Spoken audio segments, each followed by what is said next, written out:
நிஃப்டியை பொறுத்த வரைக்கும் ஷார்ட் டேர்மில் இன்னும் பை ட்ரெண்ட் தான் இருக்குது. அதனால் உங்களோட பொசிஷனை இன்னும் நீங்கள் பையிலே வச்சிருக்கலாம். ஸோ இந்த இந்துஸ்தான் ஜிங்க் மட்டும் நம்ம ஆர்எஸோட வேல்யூவில் நம்ம பார்த்ததில் கொஞ்சம் டவுனாகவே இருக்குது. அப்கமிங் டேஸில் இன்னும் ஃபர்தராக அது இன்க்ரீஸ் ஆகிறதுக்கு நிறைய சான்சஸ் இருக்குது. பந்தன் பேங்க் வந்து வீக்லி சார்ட்டில் இது வந்து ஒரு ஹேமர் ஃபார்மேஷன் வந்து ஃபார்ம் ஆகிருக்கு.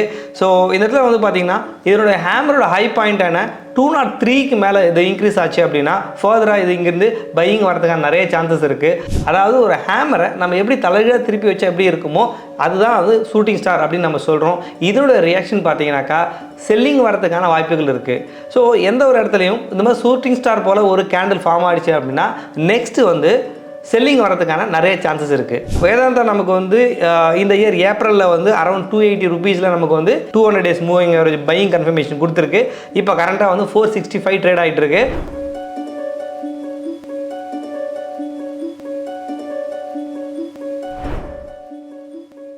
வெல்கஃபே நேயர்களுக்கு வணக்கம். நான் உங்கள் தெய்வசிகாமணி. ஒவ்வொரு வாரமும் ஸ்டாக் மார்க்கெட்டை பற்றி டெக்னிக்கல் அனாலிசிஸ் பார்த்துட்டு இருக்கோம். ஸோ இந்த வாரம் இன்னும் மேலும் இருக்கக்கூடிய டெக்னிக்கல் அனாலிசிஸை பற்றி பார்க்கலாம். நம்ம கடந்த வாரங்களில் என்ன பார்த்தோம் அப்படின்னாக்கா நிஃப்டியோட லெவல்ஸ் நம்ம பார்த்துருந்தோம். ஸோ நிஃப்டியோட லெவல்ஸ் நம்ம பார்க்கும்போது நம்ம சொல்லியிருந்தோம் சில நிஃப்டியில் ஏபிசிடி பேட்டர்ன் வந்து ஃபார்ம் ஆகிட்டு இருக்கு. இதனோட ஹையான 25,078 பிரேக் அவுட் ஆச்சுன்னா அங்கேருந்து ஃபர்தராக இன்க்ரீஸ் ஆகுன்றதை நம்ம பார்த்துருந்தோம். அதே போல் தான் அங்கேருந்து இப்போ க்ளோசிங் வந்து ஹை வந்து 25,333 வரைக்கும் வந்திருக்கு. ஸோ நமக்கு வந்து நம்ம சொன்ன லெவல்லேருந்து அரௌண்ட் வந்து பார்த்திங்கன்னா உங்களுக்கு 250 பாயிண்ட்ஸ் வந்து இன்க்ரீஸ் ஆகிருக்கு. ஃபர்தராக இந்த பேட்டர்ன் வந்து கண்டினியூ ஆகிறதுக்கான நிறைய சான்சஸ் இருக்குது. நிஃப்டியை பொறுத்த வரைக்கும் ஷார்ட் டேர்மில் இன்னும் பை ட்ரெண்ட் தான் இருக்குது. அதனால் உங்களோட பொசிஷனை இன்னும் நீங்கள் பையிலே வச்சிருக்கலாம். அது மட்டும் இல்லாமல் கடந்த வாரங்களில் நம்ம என்ன பார்த்தோம் அப்படின்னாக்கா RSI அண்ட் வந்து பார்த்திங்கன்னா ட்ரெண்ட் இண்டிகேட்டர், ட்ரெண்ட் அனாலிசிஸ் இதை பற்றி நம்ம பார்த்துருந்தோம். இந்த RSIக்கு பிலோ 35 இருக்கக்கூடிய சில ஸ்டாக்ஸ் நம்ம வந்து ஐடென்டிஃபை பண்ணி நம்ம வீடியோவில் சொல்லியிருந்தோம். ஸோ அதனுடைய லெவல்ஸ் என்னன்றதை நம்ம பார்க்கலாம். அதே போல் ட்ரெண்ட் லைனை பிரேக் அவுட் ஆகக்கூடிய சில ஸ்டாக்ஸை பற்றி நம்ம பார்த்துருந்தோம். ஸோ அதனுடைய தற்போதைய நிலைமை என்னன்றதையும் நம்ம இங்கே பார்க்கலாம் வாங்க. ஸோ ஃபஸ்ட்டு நம்ம வந்து பார்த்துக்கோங்க மெட் ப்ளஸை பற்றி நம்ம சொல்லியிருந்தோம். நம்ம சொல்லும்போது அரசோடைய வேல்யூ வந்து 33 கிட்ட தான் இருந்தது. அதனுடைய அப்போதைய ரேட் வந்து 637 நம்ம சொல்லியிருந்தோம். இன்றைக்கி வந்து பார்த்தீங்கன்னா மெட் ப்ளஸ் வந்து 695 வரைக்கும் இன்க்ரீஸ் ஆகிருக்கு. RSIனால இது நல்லாவே வந்து இன்க்ரீஸ் ஆகிருக்கு மெட் ப்ளஸ். அதுக்கு அடுத்து நம்ம பார்க்கக்கூடிய ஸ்டாக்ஸ் வந்து பார்த்தீங்கன்னா லோதா. இது அரௌண்ட் 40ல் வந்து RSIயோட வேல்யூ இருந்தது. அதோட கரண்ட் மார்க்கெட் ப்ரைஸ் அப்போ பார்க்கும்போது 1215 இருந்தது. இப்போ வந்து 1254 வரைக்கும் இன்க்ரீஸ் ஆகிருக்கு. ஸோ இந்த ஸ்டாக்குமே நல்லாவே வந்து இன்க்ரீஸ் ஆகிருக்கு. அதே போல் வந்து பார்த்திங்கன்னா ஹிந்துஸ்தான் ஜிங்க்கு RSI வந்து 35ல் இருந்து நம்ம பார்க்கும்போது 528ல் அது மட்டும் கொஞ்சம் டவுன் ஆகிட்டு இப்போ வந்து அரௌண்ட் வந்து 480 கிட்ட வந்து ட்ரேட் ஆகிட்டு இருக்கு. ஸோ இந்த இந்துஸ்தான் ஜிங்க் மட்டும் நம்ம RSIயோட வேல்யூவில் நம்ம பார்த்ததில் கொஞ்சம் டவுனாகவே இருக்குது. அப்கமிங் டேஸில் இன்னும் ஃபர்தராக அது இன்க்ரீஸ் ஆகிறதுக்கு நிறைய சான்சஸ் இருக்குது. அண்ட் ட்ரெண்ட் லைன் பிரேக் அவுட்டுக்கு சில ஸ்டாக்ஸ் நம்ம சொல்லியிருந்தோம்.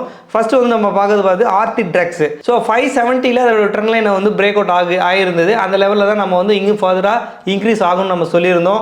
ஸோ கரண்ட்டாக வந்து பார்த்தீங்கன்னா 583 ட்ரேட் ஆகிடுதுக்கு. ஸோ அப் ட்ரெண்ட் இன்னும் ஃபர்தராக வந்து போகிறதுக்கான நிறைய சான்சஸ் இருக்குது. அண்ட் ஸ்கைஞ்ச் இண்டஸ்ட்ரீஸ் நம்ம பிரேக் அவுட் சொல்லியிருந்தோம்.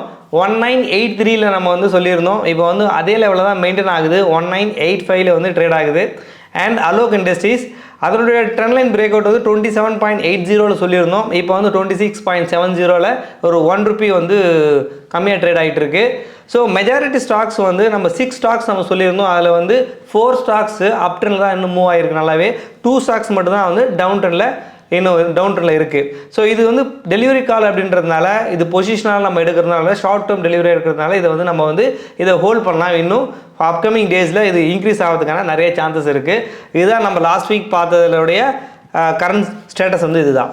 ஸோ நம்ம லாஸ்ட் வீடியோவில் ஹேமரை பற்றி நம்ம பார்த்துருந்தோம். ஒரு ஹேமர்ன்றது எப்படி இருக்கும், அது எந்த மாதிரியான ஹேமர் ஃபார்ம் ஆச்சுனாக்கா பை ட்ரெண்ட் வரதுக்கான நிறைய சான்சஸ் இருக்குது அப்படின்றத நம்ம சொல்லியிருந்தோம். அதே போல் இப்போது எந்தெந்த ஸ்டாக்ஸில் ஹேமர் ஃபார்ம் ஆகிருக்கு, ஸோ இதனுடைய பையிங் லெவல் எங்கே இருக்கும், இதனுடைய ஸ்டாப் லாஸ் லெவல் எங்கே நம்ம வைக்கலாம், அண்ட் அப்கமிங் டேஸில் இது எப்படி இருக்கும் அப்படின்றத சில ஸ்டாக்ஸில் நம்ம பார்க்கலாம். ஃபர்ஸ்ட் நம்ம பார்க்கக்கூடிய ஸ்டாக்ஸ் வந்து பார்த்தீங்கன்னா பந்தன் பேங்க் வந்து வீக்லி சார்ட்டில் இது வந்து ஒரு ஹேமர் ஃபார்மேஷன் வந்து ஃபார்ம் ஆகிருக்கு. ஸோ இந்த இடத்துல வந்து பார்த்தீங்கன்னா இதனுடைய ஹேமரோட ஹை பாயிண்டான 203க்கு மேலே இது இன்க்ரீஸ் ஆச்சு அப்படின்னா ஃபர்தராக இது இங்கேருந்து பையிங் வரதுக்கான நிறைய சான்சஸ் இருக்குது.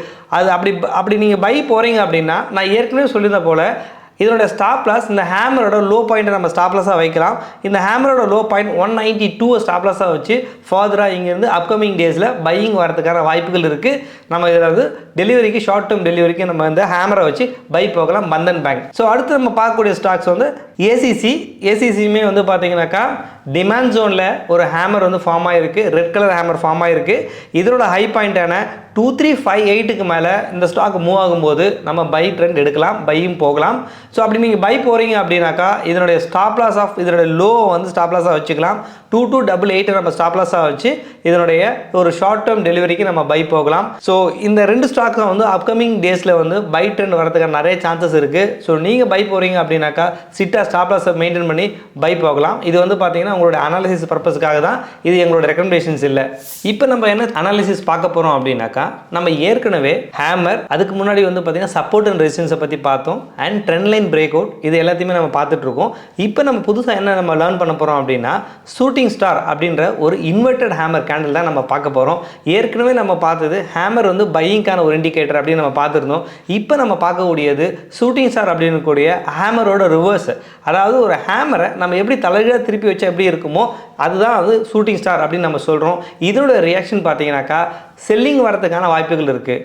ஸோ எந்த ஒரு இடத்துலையும் இந்த மாதிரி ஷூட்டிங் ஸ்டார் போல் ஒரு கேண்டில் ஃபார்ம் ஆகிடுச்சு அப்படின்னா நெக்ஸ்ட்டு வந்து செல்லிங் வரதுக்கான நிறைய சான்சஸ் இருக்குது. ஸோ அப்போது இதனுடைய கன்ஃபர்மேஷன் என்ன அப்படின்னா அடுத்து வரக்கூடிய கேண்டில் இந்த ஷூட்டிங் ஸ்டாரோட லோ பாயிண்ட் பிரேக் அவுட் ஆனால் தான் அதனோட செல்லிங் பாயிண்ட் கன்ஃபார்ம் ஆகும். ஸோ அதனால் வந்து இதனோட கன்ஃபர்மேஷன் செல்லிங் பாயிண்ட் வந்து இந்த ஷூட்டிங் ஸ்டாரோட லோ பாயிண்ட்டை பிரேக் ஆச்சுன்னா நம்ம ஃபர்தராக செல்லிங் போகலாம். ஸோ ஃபார் எக்ஸாம்பிள் சில ஸ்டாக்ஸில் இந்த ஷூட்டிங் ஸ்டார் ஃபார்ம் ஆயிருக்கு, அது என்னென்ன ஸ்டாக்ஸ் எங்கே ஃபார்ம் ஆயிருக்குன்றதை நம்ம எக்ஸாம்பிளோட பார்க்கலாம். ஃபர்ஸ்ட் நம்ம பார்க்கக்கூடியது ஆர்த்தி இண்டஸ்ட்ரீஸ்.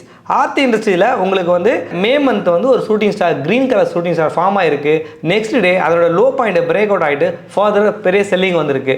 அதே போல் ஐடிஎஃப்சி ஃபர்ஸ்ட் ஸ்டாக்ஸில் உங்களுக்கு இந்த இயர் பிகினிங்கில் வந்து உங்களுக்கு வந்து ஒரு ஷூட்டிங் ஸ்டார் ஃபார்ம் ஆகிருக்கு. அதுக்கப்புறம் அதோட லோ பாயிண்ட்டை பிரேக் அவுட் ஆகிட்டு ஃபர்தர் நல்லாவே செல்லிங் ஆகிருக்கு. இதோட லோ பாயிண்டான அரௌண்ட் 90 வந்து பிரேக் அவுட் ஆகிட்டு அதோட லோ ஃபர்தராக வந்து 75 வரைக்குமே பெரிய செல்லிங் வந்திருக்கு. அதே போல் இந்த மந்த் மே மந்த் வந்து பார்த்தீங்கன்னாக்கா வந்து ஒரு ஷூட்டிங் ஸ்டார் க்ரீன் கலரில் ஃபார்ம் ஆகிருக்கு. அதோட லோ பாயிண்ட்டை பிரேக் அவுட் ஆகிட்டு அரௌண்ட் 84 75 வரைக்கும் இது வந்து செல்லிங் ட்ரெண்ட் வந்திருக்கு.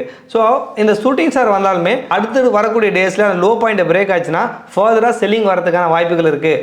அப்போ இந்த ஷூட்டிங் ஸ்டார் பார்த்தோன்னே நம்ம என்ன பண்ணலாம் அப்படின்னா நம்ம ஃப்ரெஷ்ஷாக பை பண்ணுறதை அவாய்ட் பண்ணலாம். ஒன்று ஆல்ரெடி நம்மக்கிட்ட ஹோல்டிங் இருந்தால் நம்ம செல் பண்ணலாம், இல்லை நமக்கு டெக்னிக்கலாக ஸ்ட்ராங்காக இருந்தாக்கா ஷார்ட் செல்லும் பண்ணலாம். ஸோ இதுதான் ஷூட்டிங் ஸ்டாரோட இம்பார்ட்டன்ட். ஸோ இந்த ஷூட்டிங் ஸ்டார் வந்து எந்த இடத்துல ஃபார்ம் ஆகுது அப்படின்றது ரொம்ப ரொம்ப முக்கியம். இப்போ ஃபார் எக்ஸாம்பிள் ஆர்த்தி இண்டஸ்ட்ரியை எடுத்துக்கலாம். இந்த ஆர்த்தி இண்டஸ்ட்ரியில் 2 ஷூட்டிங் ஸ்டார் ஃபார்ம் ஆகிருக்கு. ஒன்று வந்து பார்த்தீங்கன்னா அரௌண்ட் 780 லெவலில் உங்களுக்கு வந்து மே மாதம் ஃபார்ம் ஆகிருக்கு. ஸோ இந்த இடத்துலேருந்து இந்த லோ பிரேக் அவுட் ஆகிட்டு இந்த ஸ்டாக்ஸ் வந்து ஃபர்தராக செல்லிங் வந்திருக்கு. ஆனால் இதே ஷூட்டிங் ஸ்டார் உங்களுக்கு இந்த ஜூன் மந்த்து ஒரு ஷூட்டிங் ஸ்டார் ஃபார்ம் ஆகிருக்கு, ஆனால் அது பெருசாக செல்லிங் வரல, அங்கேருந்து இன்க்ரீஸ் ஆகிடுச்சு. இது ஏன் அப்படின்னாக்கா இன்வெர்டட் ஹேமர்ன்ற ஷூட்டிங் ஸ்டார் எப்பவுமே வந்து உங்களுக்கு சப்ளை ஜோனில் ரெசிஸ்டன்ஸில் ஃபார்ம் ஆச்சுனால அதுக்கான பவர் இருக்குது. ஸோ ஃபஸ்ட்டு நம்ம பார்த்த இந்த மே மந்த் ஃபார்ம் ஆன ஷூட்டிங் ஸ்டார் உங்களுக்கு ரெசிஸ்டன்ஸ் லெவலில் ஃபார்ம் ஆகிருக்கு, அதனால தான் பெரிய செல்லிங் வந்திருக்கு. அதுக்கு அடுத்த ஃபார்ம் ஆன ஷூட்டிங் ஸ்டார் இதனுடைய பாட்டம் லெவலில் ஃபார்ம் ஆகிருக்கு, அதனால் அது பெருசாக ரியாக்ட் பண்ணலை, அது வந்து ஃபெயிலியர் ஆகிடுச்சு. ஸோ அப்போது இந்த ஷூட்டிங் ஸ்டார் இருந்தாலும் எந்த இடத்துல இது ஃபார்ம் ஆகுது அப்படின்றது ரொம்ப ரொம்ப இம்பார்ட்டன்ட். அது செல்லிங் கேண்டில்ன்றதுனால இது ரெசிஸ்டன்ஸ் லெவலில் ஃபார்ம் ஆனால் மட்டும்தான் இதுக்கான பவர் இருக்குது. இதே ஷூட்டிங் ஸ்டார் பாட்டம் லெவலில் அதாவது சப்போர்ட் லெவலில் ஃபார்ம் ஆச்சுன்னா அதுக்கான பவர் வந்து அதிகமாக இருக்காது, ஃபெயிலியர் ஆகிறதுக்கான நிறைய சான்சஸ் இருக்குது. அப்போது நம்ம பிளைண்டாக என்ன பண்ணணும் அப்படின்னா என்ன பண்ணக்கூடாது அப்படின்னா ஒரு ஷூட்டிங் ஸ்டார் ஃபார்ம் ஆகிடுச்சு உடனே மார்க்கெட் வந்து செல்லிங் வரும் அப்படின்றதுக்காக நம்மளுடைய ஷார்ட் பொசிஷன் எடுக்கக்கூடாது. ஸோ அந்த ஷூட்டிங் ஸ்டார்ன்றது எந்த ஜோனில் ஃபார்ம் ஆகுதுன்னு ரொம்ப ரொம்ப முக்கியம். இது ஷூட்டிங் ஸ்டார்ன்றது செல்லிங்கான ஒரு கேண்டில், இது ரெசிஸ்டன்ஸ் லெவலில் வந்தால் மட்டும்தான் இதுக்கு பவர் இருக்குது. ஸோ இப்போ நம்ம பார்க்க போகிறது என்னன்னாக்கா வந்து எல்லாருமே வந்து ரெகுலராக யூஸ் பண்ணக்கூடிய இந்த 200 டேஸ் மூவிங் ஆவரேஜை பற்றி தான் நம்ம பார்க்க போகிறோம்.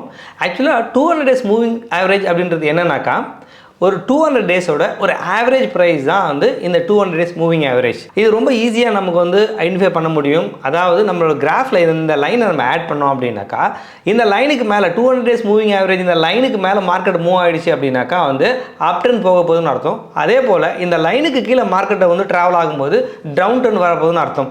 இது ஒரு ஷார்ட் டேர்மாக வந்து நம்ம வந்து ஒரு டெலிவரிக்கு வந்து ஒரு ஸ்டாக்கை பிக் பண்ணோம் அப்படின்னா இந்த ஒரு டூலை நம்ம ஈஸியாக ஐடென்டிஃபை பண்ணி இதன் மூலமாக நம்ம டெலிவரி எடுக்கலாம். இதே போல் சில எக்ஸாம்பிள் நம்ம பார்க்கலாம். இந்த ஸ்டாக்ஸில் ஜைடோஸ் லைஃப் இருக்குது. இதில் வந்து பார்த்தீங்கன்னாக்கா வந்து 2023 அக்டோபரில் நமக்கு வந்து பையிங் சிக்னல் கொடுத்தது 200 மூவிங் ஆவரேஜ் ஸ்டில் இஸ் பையில் தான் இருக்குது. அரௌண்ட் வந்து 600 லெவலில் பையிங் சிக்னல் 200 மூவிங் ஆவரேஜ் உங்களுக்கு கொடுத்தது. இப்போ வந்து பார்த்தீங்கன்னா 1200க்கு மேலே போயிட்டுருக்கு. ஸ்டில் இஸ் பையில் தான் இருக்குது. ஸோ இந்த மூவிங் ஆவரேஜ் மூலமாகவே நம்ம வந்து ஷார்ட் டேர்ம் டெலிவரி எடுத்துக்கலாம். அடுத்த ஸ்டாக்ஸ் நம்ம பார்க்கும்போது வந்து வேதாந்தா நமக்கு வந்து இந்த இயர் ஏப்ரலில் வந்து அரௌண்ட் 280 ருபீஸில் நமக்கு வந்து 200 days moving average buying confirmation கொடுத்துருக்கு. இப்போ கரண்ட்டாக வந்து 465 ட்ரேட் ஆகிட்டு இருக்கு.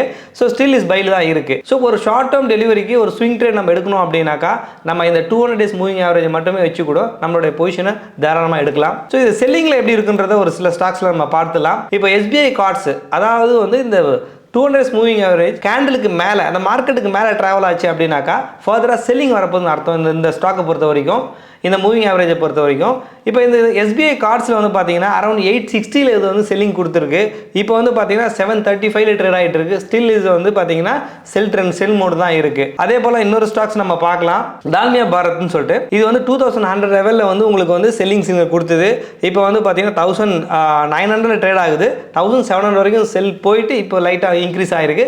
பட் ஸ்டில் செல்லிங் தான் இருக்குது. ஸோ அப்போது 200 டேஸ் மூவிங் ஆவரேஜ் நம்ம ஷார்ட் டேர்மாக ஒரு ஸ்டாக்கை பிக் பண்ணுறதுக்கு இந்த டூலை நம்ம யூஸ் பண்ணலாம். ஸோ இந்த டூல் எப்படி இருக்கும் அப்படின்னாக்கா கேண்டலுக்கு மேலே அந்த மூவிங் ஆவரேஜ் லைன் ட்ராவல் ஆச்சு அப்படின்னா ட்ரெண்ட் செல்லிங் ஆகும். கேண்டலுக்கு கீழே அந்த லைன் ட்ராவல் ஆச்சுன்னா ட்ரெண்ட் இஸ் பையிங் ஆகும். நம்ம எடுத்துக்கலாம். ஒவ்வொரு ஸ்டாக்குக்குமே ஏதாவது வந்து 2 இல்லை 3 ஒரு டெக்னிக்கல் அனலைஸை வச்சு நம்ம ஃபைண்ட் அவுட் பண்ணி அந்த ஸ்டாக்ஸ் வந்து பையிங்கில் இருக்கா செல்லிங்கில் இருக்கான்றதை நம்ம வந்து ஃபைண்ட் அவுட் பண்ண போகிறோம் அப்கமிங் வீடியோஸில். ஸோ உங்களுக்கு ஏதாவது ஸ்டாக்கை பற்றி டெக்னிக்கல் அனலைஸ் தெரிஞ்சுக்கணும் அப்படின்னா கமெண்ட்டில் டைப் பண்ணுங்க. அந்த ஸ்டாக்கை பற்றி நம்ம வந்து டிஸ்கஸ் பண்ணலாம். அடுத்த வாரம் இன்னும் நிறைய டெக்னிக்கல் அனலைஸோட உங்களோட சந்திக்கிறேன். நன்றி. இந்த வீடியோ உங்களுக்கு பிடிச்சிருந்தா லைக் பண்ணுங்க, ஷேர் பண்ணுங்க, கமெண்ட் பண்ணுங்க.